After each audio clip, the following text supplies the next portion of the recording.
Greetings, I am a woman in my mid-40s, and I'll be maintaining a degree of vagueness in the details to protect my anonymity. My ex-husband and I first crossed paths during my late teens, and after 3 years of being together, I found myself expecting a child. Given the unexpected nature of the pregnancy, we made the mutual decision to tie the knot. While our financial situation wasn't ideal for marriage, we believed we could make it work with a baby on the way. He picked up extra work shifts, and I did my best to contribute as well. Before we knew it, our first child had arrived. When our little one was about 9 months old, I discovered that I was pregnant once again. Our finances were stretched thin, and I was hesitant to proceed with the pregnancy due to the toll the previous one had taken on my health. However, my ex-husband insisted that we go through with it. By the time I reached my mid-20s, I was already a mother of 2. This was not how I had envisioned my life, but at that point, my options felt limited. Our marital life, I must admit, was far from a happy one. He resented me for not being more physically intimate, but after working 2 shifts myself and returning home with toddlers from daycare, I was hardly in the mood for such intimacy. The days seemed to blur together, and before we knew it, a year had passed. I had hoped that things would improve as our children grew, but sadly, it was quite the opposite. My relationship with my husband deteriorated rapidly. There seemed to be no solution in sight. By the time our oldest child was 12 and the younger one was 11, approximately 9 years ago, I received a devastating diagnosis of breast cancer. The prognosis was grim, and the doctors believed I had less than 6 months to live. When my husband learned of this, his reaction was surprising. He became distant and emotionally closed off. I initially assumed he needed time to process the news, but that wasn't the case at all. It turned out that he had decided to divorce me because of the prognosis. In his eyes, I was a lost cause, destined to die soon, and he thought it would be better for our children not to witness my passing. Hearing those words shattered me, and I lost the will to carry on. I reached a breaking point to the extent that one of my physicians recommended trying a new experimental medication that was showing promising results. At first, I hesitated. I hadn't seen my children in over 3 weeks, and every attempt to reach my ex-husband resulted in him hanging up on me or denying me access to them. Still, I considered that perhaps giving the medication a chance might help me regain some semblance of normalcy and possibly salvage our marriage. With that in mind, I decided to take the medication. It did work, although it required a mastectomy to remove the tumors primarily located in my right breast. The doctors were optimistic about my prognosis, but my husband's reaction was far from encouraging. When I shared the good news with him, and we met in person, he took one look at me and expressed his lack of physical attraction to me in my fragile state.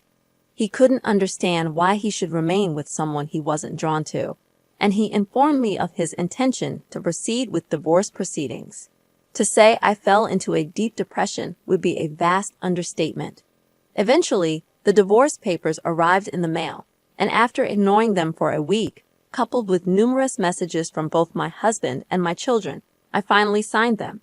It took me some time to come to terms with the fact that my family, the only thing I had known for the past 12 years, was no longer there. I felt overwhelmingly despondent, but I forced myself to venture out and explore new experiences in the hope of finding something worth living for. That's when I discovered rock climbing. There was something about the struggle and the pain you endure while scaling those chunks of rock, all to witness the most breathtaking views that made every hardship worthwhile. This new passion resonated deeply within me, and over the last 8 years, I became an avid rock climber. Through these climbing sessions, I crossed paths with my now husband. We met some years after my divorce, and after being friends for a year, we decided to take the leap and start dating. Despite having a few trust issues, he was patient enough to take things slow with me. When he asked me to marry him, I didn't hesitate to say yes. I had already formed strong bonds with his family, and my relationship with his daughter felt almost like she was my own. So, marrying him was a decision that didn't require much heavy contemplation. My husband is a lawyer at a prominent firm in our city, which affords us a comfortable lifestyle.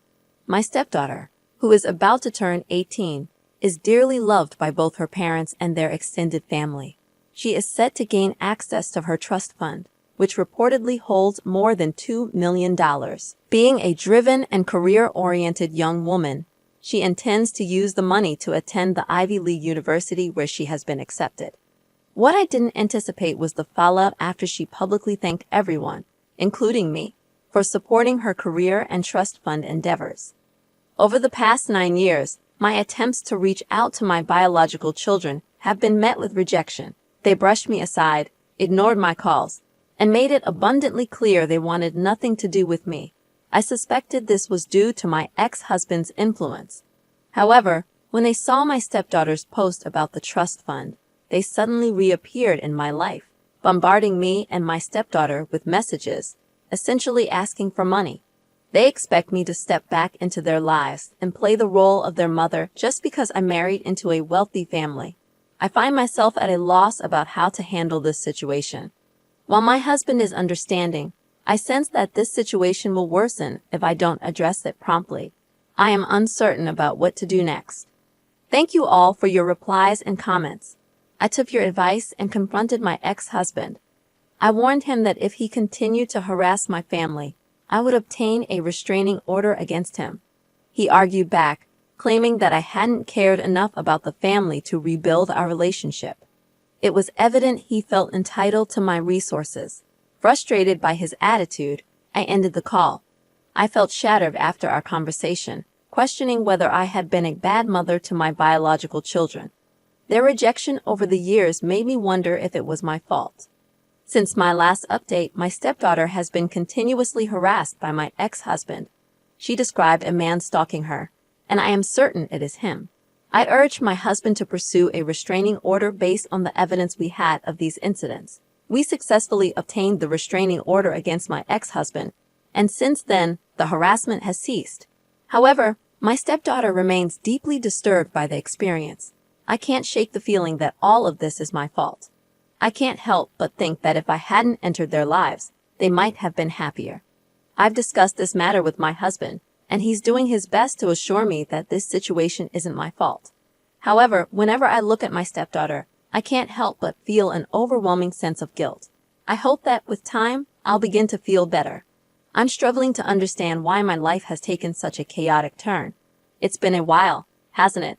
My last update was about a month and a half ago. Today, I'm here to share some news with you all. My eldest biological child reached out to me, expressing his guilt for posting those provocative messages just to get my attention. He wanted to apologize to my stepdaughter in person, but I wasn't comfortable with the idea of letting him near her. However, hearing his voice made me realize how much of his life I've missed, even though I gave birth to him. These emotions weighed heavily on me for some time.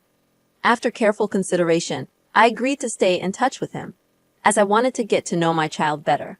I also learned a bit about why they were so reluctant to contact me. Essentially, my ex-husband had told them that I wanted to end the relationship after my cancer diagnosis to spare them from the pain. He convinced them that if they didn't go along with the breakup, I wouldn't have had the strength to do it myself. So both of my children decided to follow their dad's lead and distance themselves from me. Hearing this revelation made me reassess everything I thought I knew. And for now, I've chosen to maintain contact with my eldest child until I feel otherwise. I'm proceeding with caution, and he mentioned that he will speak with my youngest child as well when the time is right. We'll see what the future holds, as time will be the best judge of their character. I prefer not to provide further updates on this post, as I'm concerned it might attract more attention than necessary. I appreciate all the support and advice I've received. Thank you. Hey, OP, I'm so sorry you're stuck in such a difficult situation. You deserve much better than what you're currently going through. Your ex-husband's behavior is truly appalling, and it's disheartening that he has placed you in this predicament. His entitlement is hard to fathom, and his belief that he has any right over your husband's money is unjustifiable. Please consider getting a restraining order to protect yourself and your current family from your past family. OP, you are not in the wrong here. You didn't ask for your ex-husband to harass you, and you deserve support and understanding during this challenging time. He made the decision on his own. This isn't your responsibility in any way, shape, or form. Please try not to carry the burden of guilt for circumstances that were beyond your control. You shouldn't blame yourself. You've tried your best to be there for them, but every time you reached out, they shut you out. I'm certain your ex-husband played a role in this situation, and you shouldn't let it affect your self-esteem. I'm a 43-year-old woman with a 24-year-old son. I had him when I was quite young, and his father was never involved in his life. When he found out I was pregnant, he chose to leave. Without his support, I had to provide for my child entirely on my own. Fortunately, my parents were supportive and helped me raise my son while I finished my degree and worked my way through university. My early 20s weren't what I had envisioned, but I never regretted having my child. He has always been my best friend, or at least he was until he got into a relationship with Grace, a pseudonym I'm using. Grace is 23, and they met in high school. I didn't mind them dating because I've always been a liberal but strict mother. I had frank conversations with my son about the challenges of teen pregnancy and was very clear about my expectations. Luckily, he understood and avoided making any rash decisions. However, ever since they started dating, I noticed a change in my son. He started distancing himself from me, which I could attribute to him becoming a man and wanting his space. But it wasn't just that. He refused to spend time with me and avoided genuine conversations. I tried to figure out if I had done something to upset him, but I couldn't pinpoint the issue until I met Grace in person. The moment I saw her, I realized what the problem was. Grace harbored animosity toward me. I could sense it in her eyes during dinner. She often made snide remarks about how she thought I must be lonely because my partner had left me, and I had to work long hours to provide for myself. She was incredibly opinionated and unbending in her beliefs. From what I gathered, she despised the fact that I chose to be a single parent without dating around. According to her, I was monopolizing my son's life by not providing him with a father figure. She believed that if I had given my son a male role model, he would have grown into a better person, a real man, she asserted. This conversation took place around 6 months into their relationship. Recognizing the alarming signs, I attempted to talk to my son about it, but he promptly dismissed my concerns. He argued that Grace made him happy, and I needed to respect his individuality. While I understood his perspective, I couldn't help but worry. In my heart, I hoped their relationship would run its course, but to my surprise, they stayed together over the years. It wasn't inherently a bad thing, but the red flags I noticed kept multiplying, and it felt like I was the only one seeing them. Despite the strain in my relationship with my son, I tried my best to be happy for him. I wanted nothing but the best for my child. 2 months ago, they came to announce their engagement. I was a bit taken aback by the news, but ultimately, I was happy because my son was happy. During the wedding preparations, my mother asked me to uphold our family tradition with my soon-to-be daughter-in-law, as I had never gotten married. The tradition involved breaking a plate after the wedding, a fun custom passed down through generations. I thought it was a small gesture to honor our heritage. When I approached them about the tradition, Grace scoffed at me, suggesting that I should abandon my culture since we were now in America. According to her, Americans didn't engage in such uncouth behavior as breaking expensive china to preserve outdated traditions from our homeland. To my shock, my son sided with her, insisting that I should adapt to the times and let go of the tradition. He even went so far as to claim that since he was born in America and his dad was American, he felt no connection to that aspect of his heritage. Those words deeply shook me. I felt incredibly humiliated, so I ended the conversation. However, they persisted, posting numerous passive-aggressive messages on social media, vilifying me in the process. It was heartbreaking to witness the extent of my son's animosity toward me. Grace had complete control over him, and I couldn't help but feel disappointed in myself. Determined to take a stand, I decided to make a significant change. After years of hard work, saving, and careful budgeting, I managed to buy a cozy place in the suburbs. The original plan was for the wedding to take place in my backyard, which bordered a beautiful forest. My son wanted to incorporate nature into the ceremony. Despite this, I saw several social media posts from them, subtly attacking me. Aware of their budget constraints, I knew booking a venue would exceed their financial limits. Frustrated by their behavior, especially after seeing the fifth post targeting me, I informed them that I wouldn't host the wedding at my house anymore. I explained that they were not welcome and suggested they find a venue that better suited their vision of an American wedding. When they resorted to name-calling, I made a firm decision. My son would no longer receive the inheritance he expected due to his disrespectful behavior. Since then, my phone has been inundated with voicemails, some with my son pleading for reconsideration, while Grace screamed in the background. Others were just angry rants, blaming me for their marital issues. The news spread, and now I'm bombarded with messages from people calling me an a-hole and questioning my decision. 2 nights ago, my son showed up at my doorstep inebriated, begging me to let him in. He cried, slurring his words, and banged on the door. I chose not to open it, trying to enforce boundaries. Perhaps I had been too lenient, allowing him to forget that I'm his mother, deserving of respect. From what I gathered, Grace always desired to live in the suburbs, and my house was her ideal choice. If I didn't comply, the marriage might not proceed, as Grace demanded a provider. I contemplated telling my son to work hard and find a solution, but I remained silent. In those moments, I faced the painful realization that I hadn't raised the son I had hoped for. He stayed on my porch for about 3 hours before arranging an Uber to leave. I feel conflicted, torn between guilt and the belief that I'm not in the wrong. Thank you to everyone for your comforting and kind messages. I truly appreciate your support and reassurance, especially those insisting that I'm not entirely at fault. For those wondering why I never married after having my son, I realized I didn't need a man to provide for us. I could support my son and myself as long as I worked hard enough.